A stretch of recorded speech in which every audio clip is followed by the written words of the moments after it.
اعوذ باللہ من الشیطان الرجیم بسم اللہ الرحمن الرحیم۔ اب جو ان دو صورتوں میں خواتین کا معاملہ آیا اس کے حوالے سے اب یہ مقام آ رہا ہے بہت اہم، اس بات کو واضح کرنے کے لیے کہ خواتین اس غلط فہمی مبتلا نہ ہوں کہ اللہ کے ہاں سوال جواب جو ہونا ہمارے شوہروں سے ہی ہونا ہے، ہم سے کیا ہے، ہم تو ان کے تابع ہیں۔ ہر عورت ایک مکمل انسان ہے، فل ہیومن بینگ، اور جہاں تک اس کی ایک آنر کا تعلق ہے، dignity and honour, human dignity, وہ بالکل مساوات طور پر شیئر کرتی ہے، اخلاقی طور پر مساوات ہے بالکل، اور ہر ذمہ دار ہے اپنے فرائض کی، عورت بھی جیسے کہ مرد ہے۔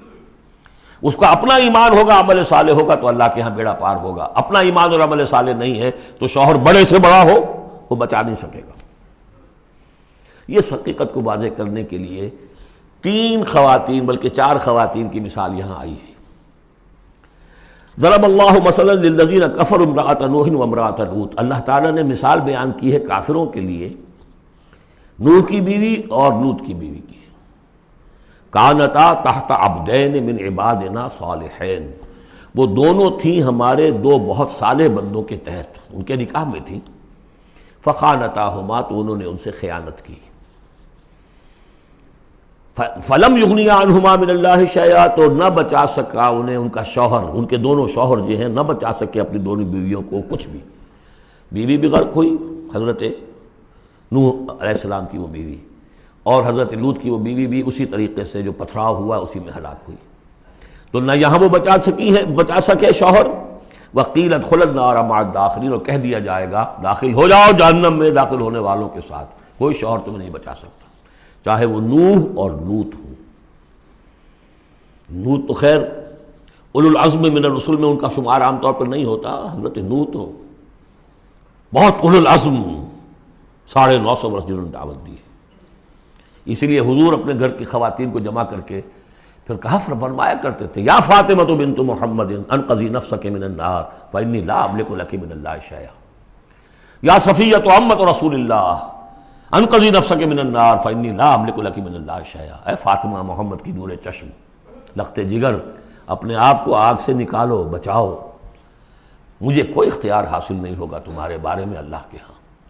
اے صفیہ، اللہ کے رسول کی پھوپھی، اپنے آپ کو آگ سے بچاؤ، اس لیے کہ مجھے کوئی اختیار حاصل نہیں ہوگا۔ ضرب اللہ مثلا للذین کفروا امرأۃ نوح وامرأۃ لوط کانتا تحت عبدین من عبادنا صالحین فخانتاہما فلم یغنیا عنہما من اللہ شیئا وقیل ادخلوا النار مع الداخلین۔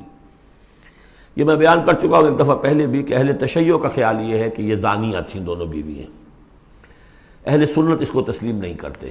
خیانت صرف اسی معاملے میں نہیں ہوتی، خیانت رازداری میں سب سے بڑی خیانت ہے، کہ جو راز ہوتے تھے یہ وہ اپنے دشمن، جو حضور انبیاء کے رسولوں کے دشمن تھے، اپنی قوم کے لوگوں کو ان کے راز پہنچا دیتی تھی، یہ خیانت تھی۔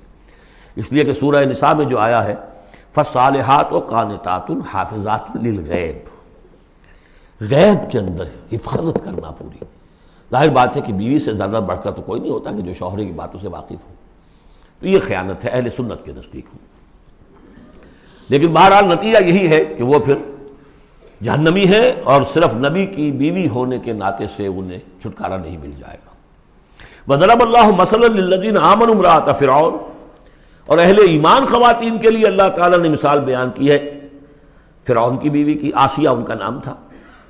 اذ قالت رب ابن لی عندک بیتا فی الجنہ، اب اس ایک جملے میں ان کی پوری ذہنی اور نفسیاتی کیفیت سامنے آ رہی ہے، جبکہ اس اللہ کی بندی نے کہا پروردگار میرے لیے تو جنت میں اپنے پاس ایک مکان بنا لے، وَنَجَّنِي مِن فِرْعَوْنَ وَعَمَلِهِ، مجھے نجات دے اس فرعون سے بھی اور اس کے عمل سے بھی، وَنَجَّنِي مِنَ الْقَوْمِ الظَّالِمِينَ، اور اللہ جلد از جلد مجھے نجات دے ان ظالموں کی قوم سے۔ یعنی موت کی آرزو کر رہی ہیں، محل میں عیش و آرام ہر طرح کا حاصل ہوگا، کیا نہیں ہوگا، لیکن اللہ کے ساتھ ایمان کا معاملہ یہ ہے، اور شوہر کا جو بھی خدائی کا دعویٰ کر کے بیٹھا ہوا ہے، کیا اس نے کفر کا اور اس کا معاملہ ہے، تو ان کے اندر بیزاری کتنی ہے اپنے اس شوہر سے۔ تو گویا کہ دو انتہائی مثالیں آ گئیں، بہترین شوہروں کے ہاں بدترین انجام والی بیویاں، اور بدترین شوہر کے ہاں بہترین انجام والی بیوی جس کا کہ ذکر ہو رہا ہے، اور سب سے اونچی جو خواتین ہوں گی حضرت مریم، حضرت آسیہ، حضرت خدیجہ، حضرت عائشہ، حضرت فاطمہ، یہ یوں سمجھیے چوٹی کی خواتین ہوں گی قیامت میں۔ تو اس حوالے سے یہ جو آسیہ ہیں یہ بھی انہی میں۔ وَمَرْيَمَ ابْنَتَ عِمْرَانَ الَّتِي أَحْصَنَتْ فَرْجَهَا، تیسری مثال دی ہے، عورت خود بھی نیک ہو اور اسے نیک تربیت مل جائے، نیک ماحول مل جائے۔ وَكَفَّلَهَا زَكَرِيَّا، حضرت زکریا جو ہیں انہوں نے ان کی کفالت کی، ان کی پرورش کی، ان کو اپنے پاس رکھا، تربیت کی، ایک نبی کے آغوش تربیت میں پلی ہیں، لہذا وہ نور علی نور ہے۔ وَمَرْيَمَ ابْنَتَ عِمْرَانَ الَّتِي أَحْصَنَتْ فَرْجَهَا فَنَفَخْنَا فِيهِ مِن رُوحِنَا، تو ہم نے پھونک ماری اس میں اپنی روح کی۔ وَصَدَّقَتْ بِكَلِمَاتِ رَبِّهَا، اور اس نے تصدیق کی اپنے رب کی تمام باتوں کی، جو بھی وحی کے ذریعے سے فرشتے بتاتے رہے کہ اے مریم تجھے اللہ نے چن لیا ہے، اور اے مریم تمہارے لیے اللہ کا فیصلہ یہ ہے کہ تیرے ہاں بیٹا ہوگا، یہ ساری باتیں انہوں نے مانی، تسلیم کی۔ صدقت بکلمات ربها وکتبہ، اور جو اس کی کتابیں تھیں، ظاہر بات ہے کہ تورات ان کے پاس موجود تھی، زبور ان کے پاس موجود تھی، انبیاء کے اور صحیفے ان کے پاس موجود تھے۔ یہ تو صرف 1900 سال پر پہلے کی بات ہے جو ہم کر رہے ہیں اس وقت۔ All the prophets of the old testament, ان کے تمام صحیفے، پوری اولڈ ٹیسٹمنٹ موجود تھی۔ وکتبہ، اس کی تمام کتابوں کی انہوں نے تصدیق کی۔ وکانت من القانتین، اور وہ تو بہت ہی فرما بردار بندیوں میں سے تھیں۔ تو تین چیزیں تو آ گئی، چوتھی کسر رہ گئی کہ نہیں رہ گئی؟ آپ نے کچھ سوچا یا نہیں؟